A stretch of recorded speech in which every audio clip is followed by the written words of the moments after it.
Hey team, it's your coach here, Marcelle Abel, and founder of Team Fit for Life. Getting the best of me here this morning with my little side pony, getting ready to do my workout. I wanted to talk about, what does it mean to be a committed coach? What does it mean to be 100% all in this business? And, as I go through my daily tasks, I know that I'm 100% in. I am married to the business. This is my deal. I love it. I breathe it. I live it. So what is it that I do that might be a little bit different? And so I wanted to share some thoughts that kind of came through my mind. And the first one is that you are proof of the product. Now, we know that's one of our vital behaviors, and it's easier said than done, but you have to be proof of the product. So that means that you are drinking your Shakeology every day. That means that you are doing your workouts, because when you are doing that, you are committing to yourself. And that's just the foundation of this business, is to be able to commit to yourself. Because if you can't commit to yourself, how can you be a proper coach to somebody else, right? So being proof of the product and having your own results and your own transformations, whether that's not just physical, but emotional and mentally as well. So number two is that you are working on your Facebook page. Facebook is a huge source of our business. I mean, it's where we have our team pages. It's where we have a lot of our challenge groups. Heck, it's where we have all of our challenge groups.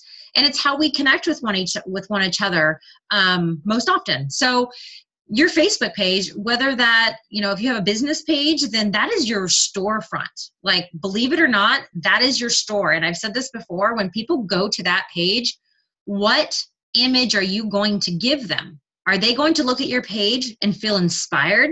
Are they going to look at your page and feel like they can trust you as a coach because you're committed to being a coach? That is changing your cover page. And that is changing your profile picture. Having a profile picture that is of you is extremely important, because when people look at pictures, they want to see your face. There's a lot of trust and connection that comes along with having a picture of you. It explains who you are. And then your cover page is kind of that backstory. Okay, what is it that you do? Are you a mom or a dad or, a wife or whatever? You show pictures of your life. As you know, we are creating a brand. You yourself is the brand. So what does that cover page look like? What is your brand? Are you outdoorsy?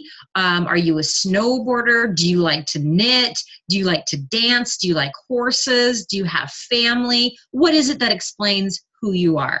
Are you in the military? Whatever that may be, put that in your window, your storefront window. So when people come to visit your store, your Facebook page, they know exactly what they're getting themselves into. And if you are using your personal page, I suggest the same kind of concepts as using your profile picture. Have it to be you, maybe not a picture of your child. Not that you should not post pictures of your children. You absolutely should, but your profile picture should be of you. Make it personal, and so people can connect with you.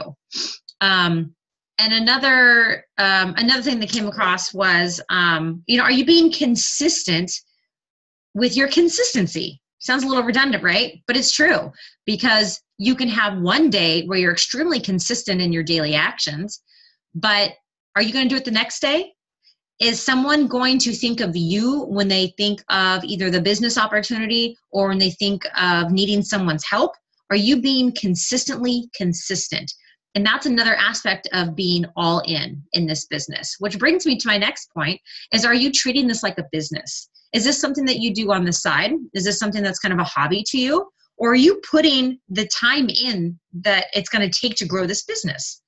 If you are starting to think of this business as something serious, like maybe a degree, or maybe you're in medical school, whatever it is, if you treat it to that amount of seriousness, then it will reward you like an actual business. But if you treat it like a hobby and you do it every now and then, or only when you have time, it will reward you as a hobby. So that choice is yours. But if you are all in, you have to treat it as serious as it is already a 6-figure income business. Because if you can't put your mindset to where that is right now, it's not going to be able to grow to that point. If you see it as small and you can't dream big and you can't envision that it's going to be bigger than what it is, then it probably won't grow that big. Another source of, commitment, and if you're all in this business, is, are you interacting on the team calls? Are you making it a point to be there Tuesday nights, 6:30 Pacific Standard Time, wherever you are in your time zone, are you making that a priority? Are you allowing that to be a, if I have time? Or is that on your schedule? Is it something as serious as if you had a meeting at work or if you had a doctor's appointment or what have you? Is this something that's on your calendar? Because if you are all in, you are participating in the team calls and you are participating on the team page and you're connecting with the other coaches on the team, getting feedback, asking questions. You know, those kind of things are important because we are a team. We set goals as a team. And there's a lot of support that comes from that and a lot of accountability too.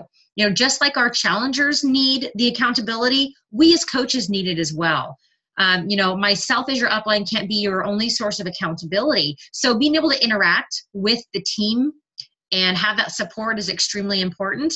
And you also learn so many new ideas. There might be an idea that another coach has or something that they felt really good about that maybe you haven't thought about. Everyone sees things different. Our perceptions are all different. And sometimes we go about things in a different way. So it's really important to be able to be involved in that and use that as a resource. Are you learning? Are you constantly online or reading a book and devoting yourself to your personal development? Are you constantly looking for sources of, you know, ways to learn things? If you sit here and you think, well, I don't know how to do this. Are you reaching forward and taking that next step and learning how to learn how to do that?